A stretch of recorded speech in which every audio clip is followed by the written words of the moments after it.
Hello and welcome to the Recon Cast, a regular topic-based podcast show featuring myself and one, if not both of my sisters, Louise and Vanessa, and within which we are going to discuss all sorts of things from games, movies, TV, popular culture, to the sort of silly stuff you might talk about with your mates, like zombies or time travel and such shenanigans. This will usually be recorded once a month and split up into 3 topics and a compilation. So 4 separate videos that will be posted roughly once a week throughout each month. So if that sounds like your sort of thing, then sit back and enjoy.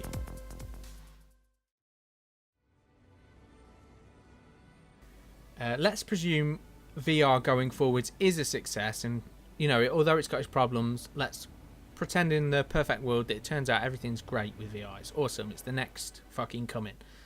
If so, what game franchises that already exist would be a good fit for VR and that we would like to see in virtual reality? So, have you guys got any thoughts? I've wrote up a few little ones that I've thought of, but have you guys got any thoughts? Give us one. Give us one. Start the ball rolling. That sounds wrong, but okay. Let's say I've got a couple. Let's say a Myst type puzzle game. I don't know if you remember Myst from way back from the 90s and whatnot. That would be interesting. Professor Layton, again, another puzzle game. Journey, Until Dawn. I think these all, I've got more, but I think these would make cool franchises that already exist that that would really work. A good in puzzle virtual game reality. would be interesting. Yeah, Definitely. What about The Last of Us? I it's probably not going to work now, but maybe if they start doing, obviously it develops and it becomes something a bit more precise and that kind of stuff in a few years. The Last of Us, because you have to sneak loads, so if they were able to do a noise control as well, and you physically have to sneak, I think that would be kind of cool. Yeah, but you can't, because a lot of that game's about stealth. You can't really move about in PlayStation VR, so you could with the Vive and the no, you can't with the Oculus either. But you can with the Vive, but you can't really move about aside from your head and stuff. It won't matter. It's just about point, isn't it? You would use it's like that Aliens game that Lee was playing. On one of the settings or whatever, if your phone rings and you're on your headset, Aliens coming for you, baby. So I reckon that would be really cool. People play it on that for real, but I think it's just for fun. Yeah. But how cool would that be if you're in a dark room or whatever, and you're crouching down or some shit, and you can see clickers, but you have to be really quiet, otherwise that would be terrifying. Yeah, but the combat would be a bit tricky though. When it's action sequences, that could be potentially a little bit tricky. But they're going to try and push forward with stuff like that, aren't they? So I don't think it'd be that bad if you're crouched down behind something. If it's motions like that are acceptable, rather than, do you know what I mean? You having to do the action sequence. Yeah, but I mean the parts where it's all the shit's hit the fan. There's no more hiding. It's shotguns to the ready. That could be a little bit more tricky in VR in terms of motion sickness and having to balance that. That element of it so much. No, yeah, that's a good point. If you toned it down so you're like an Ellie, where combat isn't as much of a thing, one-on-one combat. Maybe you've got a gun, but the idea is to be stealthy. Sure. Yeah, that's a really good point. That makes more sense if you're a less physical character. So that would be trying to distract and rather than. Yeah, that would be a good way to play it stealthy. Maybe you can get a shiv kill, but you have to do it from behind or something. So. Yeah. Just the way the clickers like it, from behind. Oh yeah. I'm not quite sure I approved of that noise. But I hear it again. Puzzle games as well. That's cool. I think things like horror obviously is the go-to at the moment. They're not going to be for everybody, and even for people who are horror fans like me, they're not going to be for me. I mean, horror games. I don't want a heart attack. Horror games, for one thing, I'm not super into them. I mean, I like them to a degree, but doing that in VR, I think it'd be too much even for me. I think you have to climatize to that, and I think it's going to take a few years for people to even really get into it. There's always going to be the hardcore fans, but you know, for See, everyone like, else. no, I totally believe you. I think you're right, but like, I'm thinking, no, it won't be that bad. No, It will be terrifying. It'll be like real life. You'd be able to hack it. No, I know. That's what I've just... Yeah. You scream at all sorts. No, I am a passionate and I react I know you love enthusiastically. it, and you keep playing, so you're not a total coward, but you are a fool for the jump scares. I tell you what, then, if I ever get a VR set or we get our hands on one, the first thing you're gonna play, you're gonna come around, I'm gonna film you, and you're gonna play some fucking creepy horror game. That's what's gonna happen. Anyway, right, is this gonna be for next Halloween? Oh, fuck off. You have to think about that. It all depend when I get a VR headset. If I get one, we'll have to see. But if I do, yeah, but didn't you little bastards have like your own little plan scheme in a way, you turds? Yeah, it's about. I think it's a Halloween horror game for you. Yeah. Well, sounds like good stuff to me. Watching you poop yourself, screaming like a fucking cheerleader or something. Anywho, yeah, I've got some other ideas. Like I said, puzzle games is cool, and like puzzle games in horror games as well. Like how like Resident Evil has their own puzzles. I think that would be cool. Like a chill section, like after, because you're gonna need those. Those things. Yeah, Project Zero would totally work. Yeah, I've got that in my list as well. Fatal Frame. That'd be perfect in the US. Because you've not got any. I'll tell you what I would like is something like Mortal Kombat with the punches to the face in your face. That'd be tricky though, and there'll be so many reports of someone getting knocked out. Like someone walks past you in your front room and you just boom. No. Get over here. Because you're controlling it with your pad. It's just a viewpoint. Oh yeah, you could do that. Yeah. It would take away from it though. If they could do it good, it'd be cool. Like maybe like a punch out could be cool. Like you know how you did add on the Wii that stupid boxing thing, but like if you had a belt. But like I'm saying, someone's gonna get sparked out. It's gonna happen. Oh, you're lame. I think it's a great idea. I think it's a good idea, but it takes away of the engagement or you know, the interactiveness. If you're playing it through a pad, you're suddenly in that world and you're engaged, but then you've got a pad in your hand. It would just feel weird. Whereas doing some sort of motion I would think would be better for that. So, but we don't care what you think. We think it'd be really difficult to develop as well. It'd be quite difficult. Quite a difficult game to do. But that's why it'd be novel because already VR is like sticking down the same paths. Yeah, it does at the moment. But that's because it's probably expensive to manufacture games for it, and that people don't really know where they are, so they want to hit on sure things. So people probably aren't into taking risks at the moment with it. So boring. True. Lame. Some other ideas I had was Pokemon Snap, something like that, where sort of similar to Pokemon Go, but you're in a VR world and you go around maybe taking pictures of them in like a safari or capturing and whatever. You know, I think a Pokemon game would work really well for that, but it's only Nintendo. On that theory, like a private eye, like staking out. Yeah, that would be cool. Like Batman, they're making a Batman VR game. That would be interesting. Him as a detective, maybe like less punchy, more, you know, investigate what's going on here, puzzles, you know, that'd be quite cool as well, like talking to people. You know, like shooting up with the grappling hook. Maybe that would be a great way to get about, as opposed from walking in VR, which is still a little bit clunky. People haven't figured that out yet. But like grappling hooking from place to place, it's kind of like teleporting, and you wouldn't need to stand up. As long as they don't interpret the car way too much into it, then I'll be alright. Yeah, well, they did that on thingy, didn't they? And that was poop. But I think they want slower paced games, really.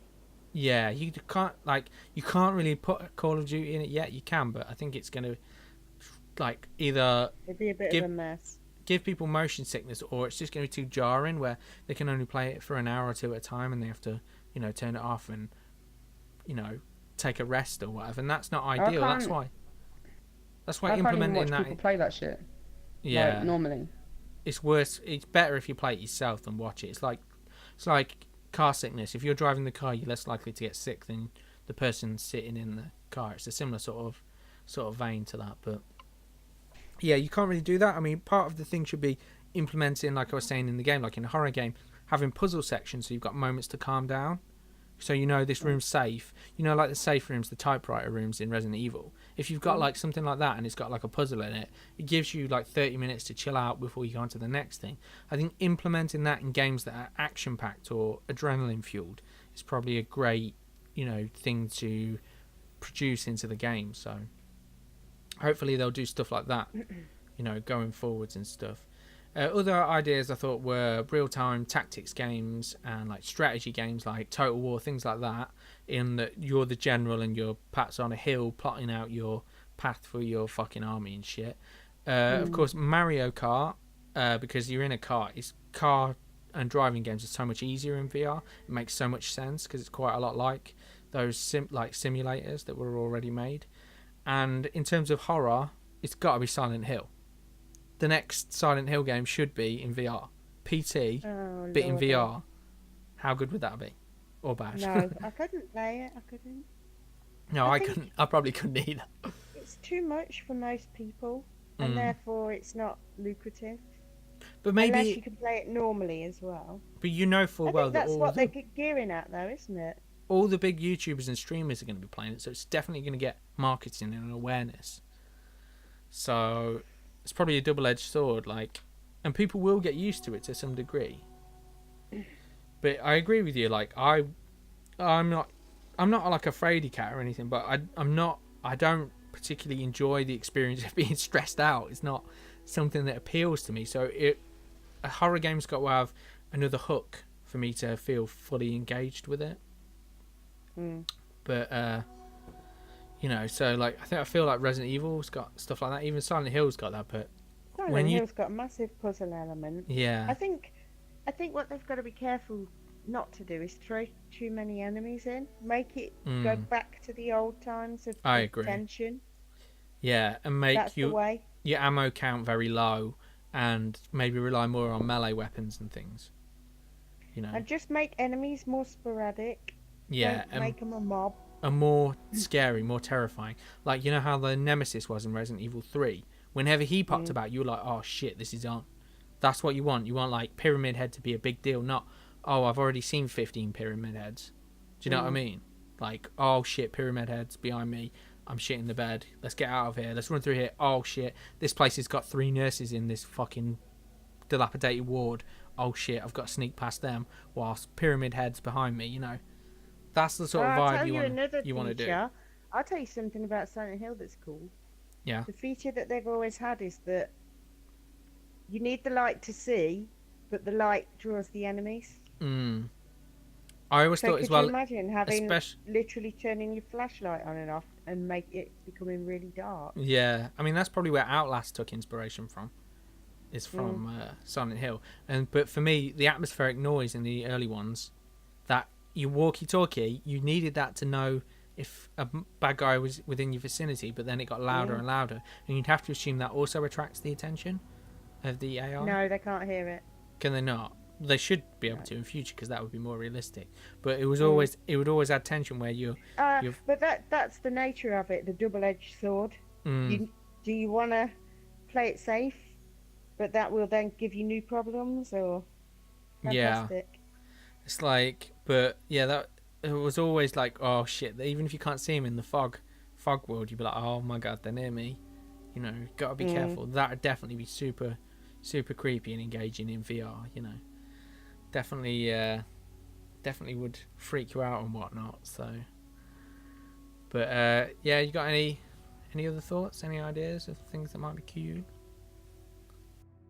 I mean, Until Dawn is probably a good call.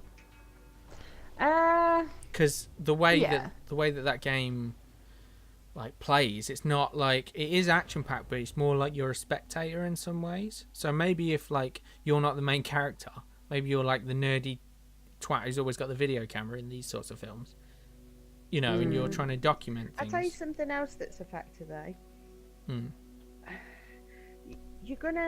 I think it's gonna be a steeper learning curve, because unless you have memorized the buttons really well, you cannot look down at your pad. That's not necessarily true, because they can they can tell where your hands are, or if you're using the pad, they can track where the pad is. So they could just make a 3D model of the pad in your hands. I think I've seen that in at least one game before, where you look down and there's the gamepad in your hand, but it's like a 3D model of it. So you can do that. But yeah, it could be potentially difficult to be pressing the. I don't know. Maybe it's instinctive. I don't look at it normally, but it's just a thought. Like when you're beginning. I think you're probably right. For the first year or so of VR, you probably would feel a little disjointed if you haven't got a 3D model of a paddle in front of you, and even then you might not necessarily know what buttons you're touching unless you're your fingers aren't on it, are they? Paying attention. But I think it's just getting used to things. It's like I was watching this podcast or whatever where they were talking about how it's just VR is going to be a new way of playing games. You have to relearn how to play games in a different way, in the same sort of way how we went from D-pad to analog sticks. Do you remember trying to learn your first person shooter? It was a bit tricky, right? You've got a good point. You've got a good point. It's learning. It's second nature now. Moving in that, if you think about it, it's counterintuitive, having the left stick move you backwards, forwards, left and right, and then your right stick being an aimer. It's quite a weird way of perhaps playing things. Yeah. But it's second nature now, and maybe VR will become that 2-3 years down the road. So I guess so. It's kind of like fear of the unknown, though, isn't it? You know what I mean? With something that's been so much money, you don't want like the thought of not being able to get the hang of it and it not being working that way is obviously kind of a bit scary for some people, I guess. I think that's more than understandable. That's the thing. That's the major problem. The barrier for entry is the investment in something that you don't know whether it's going to be any good. That's the problem. It's like it's a bit different with a console. Even if you're like, oh shit, I got the Wii U, yeah, it's not as powerful as the other two consoles. Oh, but at least you know it's going to be, vaguely what it's going to be. It's going to be a console. It's going to play games. It's going to have Nintendo games on it, which are going to be great. At least you're getting some value out of it. Whereas VR is totally an unknown element. And maybe when VR 2 comes out, if this is somewhat a success, that worry won't be there anymore. You'll be like, oh, I know what this is. I know it's going to be good, at least to some degree, or I'm going to get some enjoyment out of it. And then it's not such a worry spending £300 on it or $400, whatever, Yeah. So no, it's a real good point and stuff. It's just very early doors. It's like you've got to imagine when the first consoles were like coming out, people invested in that. It's only people really deep into the tech that's gonna or have tried VR and are believers that are gonna be those first people. First wave or whatever. Guinea pigs, yeah. Exactly, yeah. The beta testers for us sensible people who will wait at least a year. But I don't blame anyone if they want to do that, if that's what they're hyped for. But there is still that worry that it's not going to be good, that it's going to be the PlayStation Move or the Kinect. We've said it before, haven't we? But I think it won't be good initially. Things get good after a little while when people learn the capabilities. I don't think there's going to be good games for a while. Saying that when the PlayStation 3 came out, like everyone was like, it's shit. And I know so many people who just fucking returned it, not returned it, but traded it in and stuff, and then bought it again X amount of time down the line when they'd got better games out and fixed all the shitty things. The best games come out towards the end of a console's life. Yeah, it's the middle towards the end. It's like you don't get good stuff often at the start. There's usually always a couple of big first party games, good launch titles, like PS2. I think GTA 3 came out within a year or something, and that's wow, that was a massive fucking game for gaming in general. And even PS3 had big titles. PS4 and Xbox One really have struggled, I think, to have major reasons needs to buy consoles and stuff. I think VR is going to struggle with that to a degree. Resident Evil 7's probably its biggest full real AAA title, but that sounds like it's having issues in VR. Sounds fine out of VR, but so if that's the first real game and it's having issues, that could turn a lot of people off. So I think that's what you need. I think you need real games made specifically for VR that are games and not just experiences, and then that's how people are going to slowly start But I think you're right. I think the first year, everybody's just a fucking beta tester, and that's fine because there's going to be great experiences, and you're going to get something out of it. But you know, it's not cheap, and you got to know what you're getting into. Because you know, I personally would rather wait a year till at least one of these, you know, real games no is one out wants there. to pay for gimmicks, do they? Yeah, I mean, experiences will tide you over for a while, but you know, I need more than experiences for fucking dropping £400 or whatever it is. I can't even remember how much it is, but it's not cheap. I know that much, you know.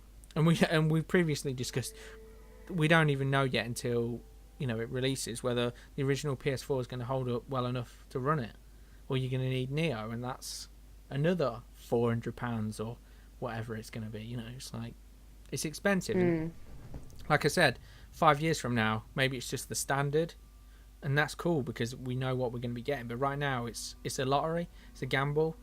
It's probably a good gamble if you've played it and you're into it. But you know, for me personally, I'm just going to wait a while and stuff. But I think there's definitely good franchises there, and I think if they push through some of the stuff we talked about, I think, you know, make real games from them, that's going to be the way to go. That's, you know, that's the future. That's how you make it great. So hopefully someone's listening and they make some of these titles we're talking about.